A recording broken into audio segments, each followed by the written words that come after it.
我哋跌得太慢啦。我1984年到今天，我做過幾個 cycle，你話齋。以前我跌到幾慘嘅時候，都有人想買嘅，都有人想買嘅。今次你一路跌，一路都冇人想買。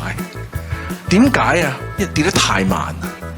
因為你要記住咧，以往嘅 correction 好快嘅，係一跌得好深，當然即刻出事嘅好多人，但係就有好多 bug， 有好多人想買啲平嘢噶嘛，即刻衝出嚟買。同埋以往有個問題就係、一方面銀行夾佢叫佢，喂，你快啲買，唔係我聽日 foreclose你。但係佢另一方面有能力買嗰個，佢願意借俾佢喎。咁你先至有個 turn 喺度嘛，即係有個循環。今次好奇怪，佢一方面夾佢，一方面又唔借俾佢，嗰個係死緊嘅。即係我想同你講，佢一定死嘅。呢個困局嚟嘅。同埋呢個同佢市跌得太慢有關係，即係其實你佢 correct 得好慢啊。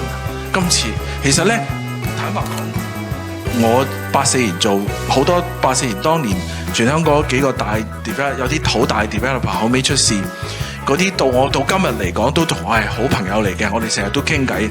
嗰啲 developer 都話，其實以往最大嘅問題就係、當你個市開始跌嘅時候咧，如果你不斷係你唔即刻做嘢，你用好辛苦繼續頂住嘅話咧，你一路還息咧，咁你還到有一日咧，最後你都係死嘅，但係你一毫子都冇啦，即係冇晒，因為咁呢個先係一個比較值得注意下。即係其實我自己覺得咧，我喺另一個場合講過，今次我哋個 correction 好慢啊。即係喺工商跌得好慢，因為政府用盡辦法叫銀行即係頂住啊，好多嘢。其實跌得慢唔係一件好事嚟嘅，因為 turn 唔到啊，直頭。